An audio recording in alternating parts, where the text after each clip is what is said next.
అభివృద్ధి ఒకవైపు అయితే సంక్షేమం వైపు ఏం చేశారు? దాదాపు 70 లక్షల మందికి రైతు బంధు ఇస్తున్నారు. రైతు బంధు ఇది మామూలు మాట చెప్పు. మోర్ దెన్ 5 lakhs రైతు బీమా ఇచ్చారు. 45 లక్షల మందికి పెన్షన్ ఇస్తున్నారు. 45 lakhs, 10 lakhs మందికి కళ్యాణ లక్ష్మి సాధ్యభూపానికి ఇచ్చారు. ఇది కాదు చెప్పు. దాదాపు ఒక 5 లక్షల మందికి ముఖ్యమంత్రి సాయం ఇచ్చారు. ఇది ఇంపార్టెంట్ కాదు. అంటే వాళ్ళకి అసలు ఏ రకం మాట్లాడితే అర్థం కాదు. 24 hours కరెంట్ ఇచ్చే బహుతరమైన కార్యక్రమం. నెంబర్ ఆఫ్ హాస్పిటల్లో డయాలసిస్ మరొకటి సిటీ స్కాన్ పెట్టిన సందర్భంలో హైదరాబాద్ 4 outskirts మంచి కార్పొరేట్ హాస్పిటల్స్. మన ప్రాంతం మంచి ప్రాంతంలో బ్రహ్మాండంగా హాస్పిటల్ వస్తుంది. అంటే వాళ్ళకి ఏమి కావాలి? ఇప్పుడు 1001 పైబడి రెసిడెన్స్ స్కూల్స్ మళ్ళీ అనౌన్స్ చేశారు. అన్ని కులాలకు ఇచ్చుకుంటూ ఉన్నత కులాల కూడా పేదతుంటే వాళ్ళు కూడా కాన్స్టిట్యూన్సీ ఒక రెసిడెన్స్ స్కూల్. అంటే 1001 చేయడం గొప్పతనంగా చెప్పండి. 1001 హైదరాబాద్లో 23,000 పరిశ్రమలు వచ్చి దాదాపు 24 లక్షల మంది ప్రైవేట్ పరంగా ఉద్యోగాలు చేస్తున్నారు. మరి అది అభివృద్ధిగా చెప్పండి. హైదరాబాద్లో శాంతియుత వాతావరణం ఉంది. దేశ విదేశం నుంచి పరిశ్రమలు వస్తున్నాయి. ఎందుకు వస్తున్నాయి? గతంలో 2000 బిఫోర్ మనం చూసుకుంటే ఒక 20 years చూసుకుంటే ఎన్ని వచ్చినాయి చెప్పండి? ఎన్ని పరిశ్రమలు పట్టమని 50 రాకపోవచ్చు.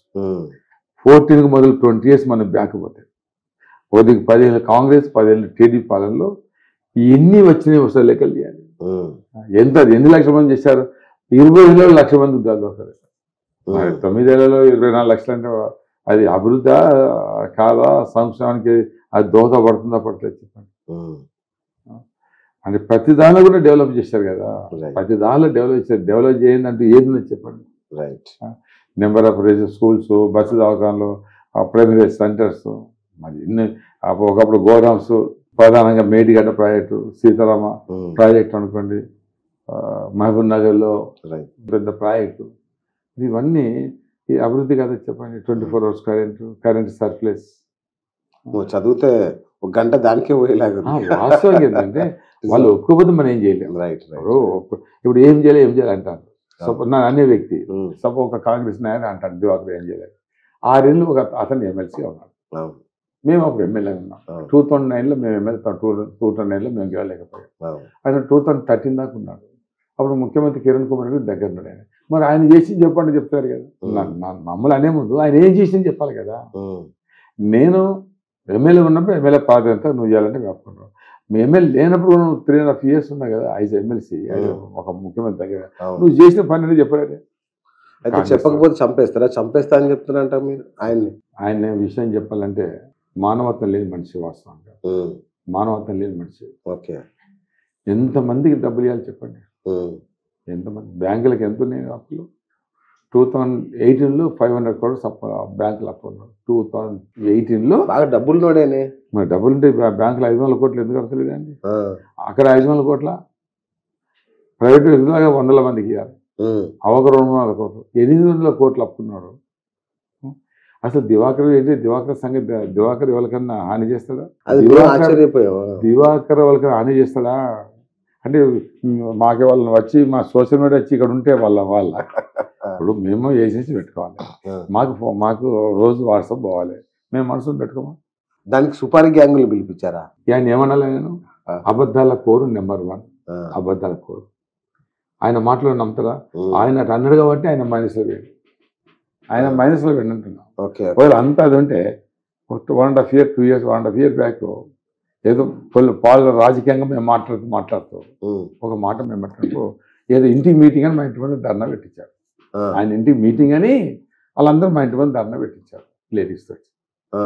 ఒకవేళ సపోజ్ నేను ఆ టైప్ వ్యక్తి అయితే నేను కూడా మొత్తం రమ్మని ఇక్కడ లొల్లి కథా కార్ఖానా పోలీసు అన్ని వేస్తున్నారు. వాళ్ళ మీద లొల్లి అయితే దాడి అయితే దెబ్బలు తగిలితే ఒక బ్యాడ్ న్యూస్ అని దాదాపు 1.5 hours మేము సైలెంట్ ఉన్నాం. పోలీసు వచ్చి వర్కపోయారు. అది గుర్తుపెట్టుకోవాలి. ఇంటి ముందర పెట్టినప్పుడు మా వాళ్ళు కూడా ఉంటారు కదా. అన్ని అంగులు ఉన్నప్పుడు మనము తప్పు చేసే ఉద్దేశం ఉంటే నేను ఆ పని చేస్తాను. ఆయనే అసలు ఆయన వల్ల ఎంతమంది పాపం ఎంతమంది వేరే సంగతి ఆయన తెలుసుకోవాలి. ఆయన మాట్లాడుతుంది ఆయన నోరా మరొకటి. అసలు ఆయన నోరా మరొకట చెప్తుండగా ఆ పాపం ఆయన తగులుతుంది. నేను ఆ పని చేస్తున్నా. ఒక దుర్మార్గుడు. అసలు మానవత లేని మనిషి ఆయన. ఆ మాటని మానవత లేని మనిషి. ఎన్నో ఎలిగేషన్ ప్రూవ్ చేయలేదు. ప్రూవ్ చేస్తే నువ్వు రాజకీయం సన్యాసం. 2018లో ఏమన్నాడండి, 25,000 తోటి గెలవకపోతే రాజకీయ సన్యాసం అన్నాడు. బాగా ఇది రావాలి, క్లారిటీ రావాలి. నన్ను అడిగారు ఎంత గెలుస్తాను. 2014 కూడా నన్ను అడిగారు, సార్ మీరు బాగా మేడసం చెప్తారండి. బాగా అనేది నేను ఎట్లా చెప్పగలుగుతాను, గెలుస్తాను నమ్మకం ఉందని చెప్పాను. అప్పుడు నీ ఏరియా బట్టి అంటే 59,555 వచ్చింది. నేను 60,014 వచ్చినట్టు. ఇంకొక 3-4 ఈవెంట్స్ ఓపెన్ కాలేదు, అదొక 2,000. నియర్ అబౌట్ 61,000 వచ్చారు. ఆనాడు కూడా ఇంత మేయాట నేను చెప్పలేదు, ఇంత వస్తాయి అప్పుడు చెప్పలేదు.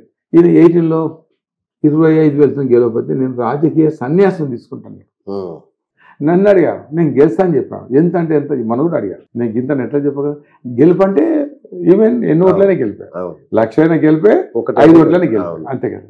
ఆ రకంగా మన కూడా అడిగితే నేను ఎంత మేటాను, నేను అంత చెప్పడానికి అంత నేను సాహసించాను, గెలుస్తానని చెప్పాను. రాజకీయ సన్యాసం అన్న తర్వాత సన్యాసం తీసుకొని వద్ద చెప్పండి, అయితే మిమ్మల్ని అడుగుతుంది, తీసుకోవాలి కదా.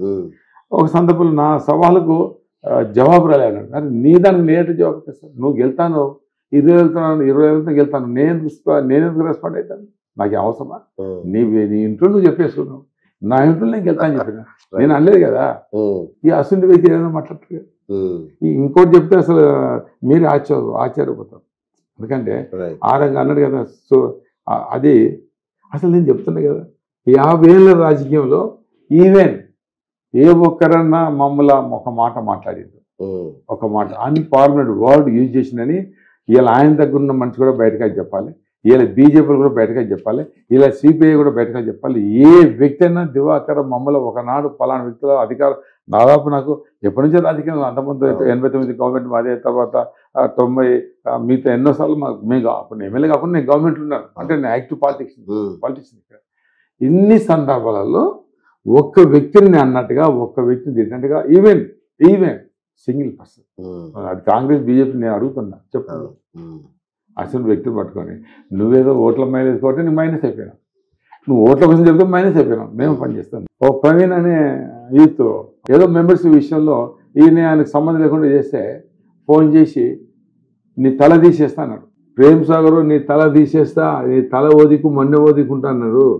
ఆయనే క్రిమినలా, మరి తల మండము కలిసి ఉంటే బాగుంటుంది, నిండుగా 100 ఏళ్ళు బతుకున్నాడు మంచివాడు అవుతాడు, లేకపోతే తల తీసేస్తా అన్నాడు క్రిమినల్. ఎవరు క్రిమినల్ చెప్పండి, ప్రేమ్ సార్ క్రిమినల్ కదా చెప్పండి, తల మండం వేరే పట్టే అన్నా లేదా, రికార్డు ఉంది. మరి ఆయన ఒక క్రిమినల్, ఆయన చెప్తే ఆయన వల్ల ఎంతోమంది నష్టపోయారు. అక్కడ హైదరాబాద్ చేస్తాను చూడండి, అక్కడ పోయి తెలుసుకొని కాపురకాడు అడగండి ఏం చేస్తాను. 60 ఎకరం 704 ప్లాట్లు బలవంతంగా బెదిరించి ప్లాట్ రిజిస్టర్ చేయమంటాను, రిజిస్టర్ చేయకపోతే దానిలో చూసుకోపోతాను. మరి అక్కడ గ్యాంగులు పెట్టాడు, అక్కడ పోకుండా చేస్తాను నేను. ఆయన అసలు పెద్ద మన నోటి నుంచి అనడానికి వీళ్ళే అనుకోండి, ఆయనకైనా క్రిమినల్ ఉంటుంది చెప్పండి. అసలు మనిషి మాట్లాడితే ఇంకా చాలా అది చెప్తానైతే అసలు ఆయన మానవత్వం మనిషి కింద కాదు. నేను ఒకసారి కోఆపరేటివ్ బ్యాంక్ చైర్మన్గా మేము ప్రపోజ్ చేసాం, వెంకటేశ్వర గారు బతుకున్నప్పుడు, నేను ఐక్యరెడ్డి గారు కోనప్ప గారు అంతా ప్రపోజ్ చేస్తే నేను ప్రపోజ్ చేసిన తర్వాత అంటే మేము ఈయన ఉంటే బాగుంటుందని చెప్పాం, అంత ఒకటే పట్ట అదేలేండి. ఎంత ఒట్టు పెట్టుకుని తెలుసా, అన్న ఇంత పెద్దవి నాకు ఇప్పించావు, ఇంత పెద్ద పదవి ఇప్పించావు, జీవితంలో నీకు పోటీకి రాను, జీవితంలో నేను నీకు పోటీకి రాను, ఓకే నా కొడుకు సాక్షిగా, అంటే ఆయన చెప్పాడు నాకు ఒకనొక కొడుకు సాక్షిగా, నేను నమ్ముకున్న దేవుడు సాక్షిగా, ఆ దేవుడు అని నాకు గుర్తు తెలుసు. అయితే 7 కొండల వెంకటేశ్వర స్వామి ఆర్ సాయిబాబా రెండింటి ఒకటి ఒట్టు పెట్టుకున్నాడు, స్వయంగా నాకు ఒక కొడుకు సాక్షి నాకు ఒట్టు పెట్టుకుని జీవితంలో మీకు పోటీ రాను. ఒట్టు పెట్టుకున్న వ్యక్తి అది కొడుకు మీద ఒట్టు పెట్టుకోమన్నారు. మేమే వాలంటీర్గా సపోర్ట్ చేసినాం, మేమే వాళ్ళకి ప్రపోజ్ చేసి జిల్లా కోవిడ్ బ్యాంక్ చైర్మన్ కావాలని. మేము చేసిన దానికి ఆవేశం ఆగలేక ఇంత పెద్ద ఒట్టు పెట్టుకుని ఒట్టు మీద ఉండాలన్నా ఇక ఆయన ఏమంటాం చెప్పండి. ఆయన ఏమన్నా మనసుకి ఇద్దరికి ఎక్కడ చేరింది అసలు, మీ ఇద్దరు మంచి అది కాదండి. పార్టీ మేము 2009 ఓడిపోయాం, ఓడిపోయినాక ఆయనకు దీని మీద కన్నుపడ్డది. ఇప్పుడు ఓడిపో ముందు అన్న నాగరికి వస్తుంది, ఓడిపోయిన తర్వాత ఏముంటుంది, అయ్యో ఎమ్మెల్సీ మేమే ప్రపోజ్ చేసాం, కోఆపరేటివ్ బ్యాంక్ మేమే ప్రపోజ్ చేసాం, ఏదైనా నాగరికి వస్తుంది, ఏ పని నాగరికి వస్తుంది చేసాం. ఇక మనకు ఆయనకేమో మందిని ముంచిన డబ్బులు 100 కోట్లు బ్యాంకులు కథాక అందరూ ఎగబెట్టిన డబ్బులు అయినా కదా, మందికి తెస్తారు పైసలు, ఇక మంచిగా కూడా తెలుసుకొని వస్తారు పదాలు. తెలుసుకుని ప్రేమ్ సాగర్ ఏంటంటే చదువుకున్నప్పుడు కూడా హోటల్లో చాయ్ కొట్లో టీ కొట్లో సిగరెట్ కొట్లో బాకీలే. ఆనాడు కూడా అదే అదే యాక్టివిటీస్. ఓకే. ఆనాడు కూడా విద్యార్థి అప్పుడు కూడా యాక్టివిటీస్ వేరే డిఫరెన్స్ యాక్టివిటీస్. ఓకే. ఇప్పుడు కూడా అదే యాక్టివిటీస్. ఆయన వల్ల ఎంతమంది నష్టపోయారు, ఎంతమంది బాధపడ్డారు, ఎంతమందికి పైసలు పెట్టారు, వందల మంది. మంచి 10 మందికి అందరి దగ్గర డబ్బులు తీసుకున్నాడు, ఎవరికి ఇచ్చలేదు. ఎంతమంది బాగా తెలుసు. నాగర చిట్టా ఉంది, ఆయన ఎంతమంది బాగా నాగర చిట్టా ఉన్నది అంటున్నా. ఎట్లుండాలి రాజకీయ నాయకులు? బాగా డబ్బులు ఉంటే మందికి పైసలు ఇవ్వండి. మొదట డబ్బులు ఇవ్వాలి కదా బాకీ ఉన్న వాళ్ళకు.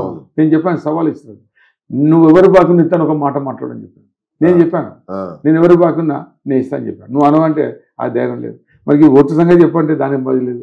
ఏమనంటే అభివృద్ధి. అసలు నువ్వేం చేయలేకపోయినా 6 years నువ్వు ఏం చేయలేక ఈవెన్ కాన్స్టిట్యూన్సీ ఎంటైర్ కాన్స్టిట్యూన్సీతో 6 సంవత్సరాలలో ఆయన ఒక పొత్తులో కాటన్ బిల్లు ఉంటే దానికో 4 లక్షలతో రోడ్డు పెట్టింది తప్ప ఏం పెట్టలేదు. ఏం పెట్టలేదు. పెద్ద పెద్ద కాంట్రాక్ట్ తీసుకున్నారు, 5-6 జిల్లాల కాంట్రాక్టు, మోడల్ స్కూల్స్, ఇరిగేషన్. అక్కడ అక్కడ అక్కడ క్లబ్ నడుపుకున్నాడు ఆయన, బ్రహ్మాండంగా నడుపుకున్నాడు. చిరాంపేట క్లబ్ రోజు 2-3 లక్షలు మంచిగా గీటే ఉంటుంది సంపాదించుకున్నాడు. ఆ పని చేసింది తప్ప మరి కాన్స్టిట్యూన్సీలో ఒక ఎమ్మెల్సీగా 6 years ఒక్కటి ఈవెంట్ ఎక్కడ చేసాం మాకు అసలు ఎక్కడ చేశారు? పోనీ తనకైనా నేను సంవత్సరం 50 లక్షలు ఉంటాయి కదా, అవి పెట్టండి. అది దానికి అద్దుపద్దు లేదు, దానికి అడ్రస్ లేదు. బీజేపీ ఏం చేసింది చెప్పండి రాష్ట్రానికి? ఏ ప్యాకేజ్ డిమానిటేషన్ సపోర్ట్ చేశారు, చేసిన జిఎస్టీ సపోర్ట్ చేశారు, కరోనా అప్పుడు సపోర్ట్ కొట్టడానికి సపోర్ట్ కొట్టినాం, లైట్ అంటే లైట్ వెలిగి ఇచ్చాం, అన్ని చేసాం. ఏమి ఇచ్చాడు? ఇప్పుడు మీ ఇద్దరు ఒకటే, బీజేపీ బీఆర్ఎస్ ఒకటే. మాకేం సంబంధం? మీ ఇద్దరు కలిసే చేస్తున్నారా? వాళ్ళకి మాకేం పట్టే. ఎంత గట్టిగా మాట్లాడి ముఖ్యమంత్రి గారు బీజేపీ నామరూపాలు చెప్తాను మాట అన్నాడు, అనడా అన్ని సందర్భాలు అంతే. ఆ మహారాష్ట్రలో ఎందుకు మీటింగ్ పెట్టారు?